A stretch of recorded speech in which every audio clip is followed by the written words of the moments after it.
अस्सलाम वालेकुम। उम्मीद करता हूँ आप सब खैरियत से होंगे। आज का जो हमारा टॉपिक है वो है ब्रांचेस ऑफ केमिस्ट्री। इस टॉपिक में हमने डिस्कस करना है केमिस्ट्री की ब्रांचेस को। इससे पहले हमें पता होना चाहिए कि केमिस्ट्री क्या है। तो आप जानते हैं कि केमिस्ट्री जो है ये मैटर को स्टडी करती है, और मैटर मीन जो मैटर का कंपोजिशन है, मैटर का जो स्ट्रक्चर है, मैटर का जो केमिकल रिएक्शंस हैं और इसकी जो प्रॉपर्टीज़ हैं, ये सारी की सारी स्टडी की जाती हैं केमिस्ट्री में। अब चूंकि ये एक बहुत बड़ा सब्जेक्ट है, इसको फर्दर इसकी ब्रांचेस बनाई गई हैं। तो इसकी जो सबसे पहली ब्रांच है वो है जी फिजिकल केमिस्ट्री। अब जैसे लफ्ज़ से जाहिर है, फिजिकल मीन तभी केमिस्ट्री की हम डेफिनेशन पढ़ चुके हैं। तो इसका मतलब ये हुआ है कि केमिस्ट्री की वो ब्रांच है जो मैटर की कंपोजिशन और फिजिकल प्रॉपर्टीज का जो रिलेशनशिप है इसको जो स्टडी करती है ब्रांच, उसको हम कहते हैं फिजिकल केमिस्ट्री। अब फिजिकल केमिस्ट्री में जो फिजिकल प्रॉपर्टीज हमने लफ्ज़ यूज किया है, इससे क्या मुराद है? इससे मुराद ये है कि जो स्ट्रक्चर है एटम का, फॉर्मेशन ऑफ मॉलिक्यूल है, behaviour of gases, liquid and solids हैं, इन सब का जो बिहेवियर है इसको हम स्टडी करते हैं फिजिकल केमिस्ट्री में, कंपोजिशन को भी और फिजिकल प्रॉपर्टीज को भी। अब स्ट्रक्चर और फिजिकल प्रॉपर्टीज से क्या मुराद है? इसकी कंपोजिशन से, लाइक हमारे पास H2O है। कंपोजिशन से मुराद क्या है कि ये जो हमारे पास एक मॉलिक्यूल है वाटर का, ये किन चीजों से मिलकर बना हुआ है? एक हमारे पास हाइड्रोजन है और सेकंड वन हमारे पास ऑक्सीजन है। इसकी कंपोजिशन है ये वाटर। और फिजिकल प्रॉपर्टी से क्या मुराद है? स्ट्रक्चर एटम का, कि इस एटम का जो स्ट्रक्चर है वो क्या है? मॉलिक्यूल का, फॉर्मेशन ऑफ मॉलिक्यूल्स, ये के मॉलिक्यूल किस तरह से बने हैं, और गैसेस, लिक्विड और सॉलिड्स का बिहेवियर क्या है। अब इसमें हम ये भी स्टडी करते हैं फिजिकल प्रॉपर्टीज में, लाइक हमारे पास जो मैटर है उसकी स्मेल क्या है, उसका मेल्टिंग पॉइंट क्या है, बॉइलिंग पॉइंट क्या है, सॉल्युबिलिटी क्या है, सो ऑन। इन सारी चीज़ों को हम स्टडी करते हैं फिजिकल केमिस्ट्री में। उसके बाद जो सेकंड वन हमारे पास जो केमिस्ट्री की ब्रांच है वो है ऑर्गेनिक केमिस्ट्री। अब ऑर्गेनिक केमिस्ट्री को समझने के लिए बड़ा आसान है। आपने क्या याद रखना है कि अब तक जितने डिस्कवर हो चुके हैं एलिमेंट्स 118 एलिमेंट्स में से सिर्फ और सिर्फ कार्बन और हाइड्रोजन और इनके जो माखज़ हैं, इनके जो डेरिवेटिव्स हैं, इनका जो मुताला है, इनकी जो स्टडी है, उसको हम स्टडी करते हैं ऑर्गेनिक केमिस्ट्री में। Study of carbon and hydrogen और इनके डेरिवेटिव्स को। लाइक हमारे पास CH4 है, मीथेन, जो हम घरों में इस्तेमाल करते हैं आग जलाने के लिए। इसके बाद इथीन है हमारे पास, या हमारे पास एसिटाइलिन है, एथाइलिन है। तो ये सारे ऑर्गेनिक कंपाउंड्स हैं, इनकी स्टडी और डेरिवेटिव्स के स्टडी को हम स्टडी करते हैं ऑर्गेनिक केमिस्ट्री में। अब ऑर्गेनिक केमिस्ट्री का स्कोप बहुत ज़्यादा है। इसका सबसे बड़ा जो इस्तेमाल है, जो सबसे बड़ा यूज़ है, वो पेट्रोलियम में इसका बहुत ज़्यादा इस्तेमाल है, पेट्रोकेमिकल में, और फार्मास्यूटिकल जो अद्वियात बनाने वाली इंडस्ट्रीज़ हैं, इसमें ऑर्गेनिक केमिस्ट्री का बहुत ज़्यादा इस्तेमाल है। और ऑर्गेनिक कंपाउंड्स जो हैं ये नेचुरली अकर्ड होते हैं और इसको लेबॉर्ट्रीज में भी अब तैयार किया जा रहा है। उसके बाद जो हमारे पास थर्ड वन केमिस्ट्री की ब्रांच आती है वो है इनऑर्गेनिक केमिस्ट्री। अब हमने सबसे पहले पढ़ा है ऑर्गेनिक केमिस्ट्री। ऑर्गेनिक केमिस्ट्री में हमने क्या पढ़ा? कार्बन और हाइड्रोजन की जो स्टडी है वो ऑर्गेनिक केमिस्ट्री कहलाती है। तो इनऑर्गेनिक केमिस्ट्री की डेफिनेशन करते हुए हम क्या कहेंगे कि कार्बन और हाइड्रोजन और इनके डेरिवेटिव्स के अलावा जितने भी एलिमेंट्स हैं उन सब का जो मुताला है, उन सब की जो स्टडी है वो हम स्टडी करते हैं इनऑर्गेनिक केमिस्ट्री में। All elements except carbon and hydrogen. अब इसकी एप्लीकेशंस क्या है? इसकी ग्लास इंडस्ट्रीज में बहुत ज़्यादा इस्तेमाल है, सीमेंट में बहुत ज़्यादा इस्तेमाल है, और मेटलर्जी में बहुत ज़्यादा इसका इस्तेमाल है इनऑर्गेनिक केमिस्ट्री का। जो फोर्थ वन हमारे पास ब्रांच है वो है बायोकेमिस्ट्री।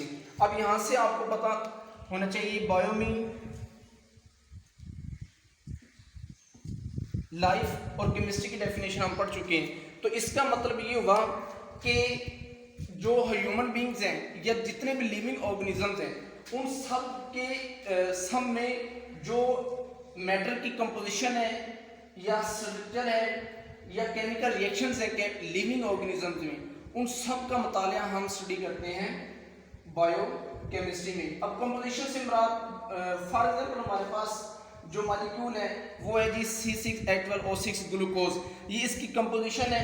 अब इसका स्ट्रक्चर को भी हम स्टडी करते हैं बायोकेमिस्ट्री में, तो हमारे पास इसी ग्लूकोज का जो स्ट्रक्चर है वो आप देख रहे हैं, ये इसका स्ट्रक्चर, इसकी कंपोजिशन और इसके जो केमिकल रिएक्शन है। अब लिविंग ऑर्गेनिज्म में जो रिएक्शंस हैं वो आपके पास एनाबॉलिज्म होता है, कैटाबॉलिज्म होता है, तो इस सब का जो मुताला है वो हम करते हैं बायोकेमिस्ट्री में। इसके जो इस्तेमाल है मेडिसिन में बायोकेमिस्ट्री का बहुत ज़्यादा इस्तेमाल है, फूड साइंस में बहुत तरक्की की है, इसमें बहुत ज़्यादा इसका इस्तेमाल है, और एग्रीकल्चर में भी बायोकेमिस्ट्री का बहुत ज़्यादा इस्तेमाल है। इसके बाद जो हमारे पास नेक्स्ट ब्रांच ऑफ केमिस्ट्री है उसको हम स्टडी करते हैं।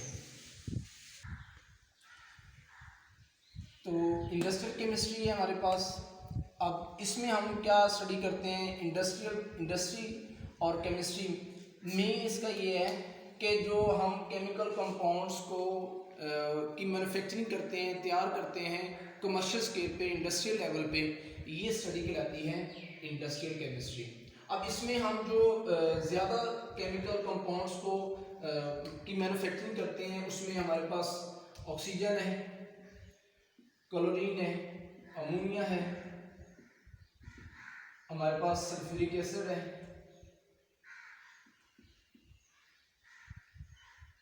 इसको हम इसकी ज़्यादा मैन्युफैक्चरिंग करते हैं बिकॉज ये वाले जो कंपाउंड्स हैं ये फर्दर कंपाउंड्स को बनाने के लिए फर्दर इंडस्ट्रीज़ में इनके बहुत ज़्यादा इस्तेमाल है। लाइक फर्टिलाइज़र में इनका बहुत ज़्यादा इस्तेमाल है, सोप में बहुत ज़्यादा इस्तेमाल होता है, पेंट्स वगैरह में बहुत ज़्यादा इसका इस्तेमाल है, और पेपर इंडस्ट्री में भी बहुत ज़्यादा ये हमारे पास जो कंपाउंड्स हैं ये इस्तेमाल होते हैं। उसके बाद जो हमारे पास केमिस्ट्री की ब्रांच है वो है न्यूक्लियर केमिस्ट्री। अब न्यूक्लियर लफ्ज़ को पहले हम देखेंगे। न्यूक्लियर में ये लफ्ज़ निकले न्यूक्लियस से। न्यूक्लियस की जो स्टडी है, एटम की जो बेस है वो उसके न्यूक्लियस है। अब उसकी जो स्टडी है उसको हम एक्सप्लेन करते हैं न्यूक्लियर केमिस्ट्री में। रेडियो एक्टिविटी, न्यूक्लियर प्रोसेस और इसकी जो प्रॉपर्टीज़ हैं इनकी स्टडी हम करते हैं न्यूक्लियर केमिस्ट्री में। इसकी जो यूजेस हैं न्यूक्लियर केमिस्ट्री के, इसकी सबसे बड़ा जो इस्तेमाल है वो मेडिकल ट्रीटमेंट में बहुत ज़्यादा इस्तेमाल है, प्रिजर्वेशन ऑफ फूड में बहुत ज़्यादा इस्तेमाल है, और electrical power through nuclear reactors.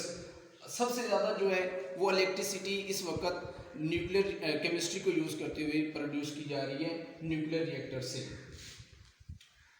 उसके बाद जो हमारे पास ब्रांच है केमिस्ट्री की वो है जी एनवायरमेंटल केमिस्ट्री।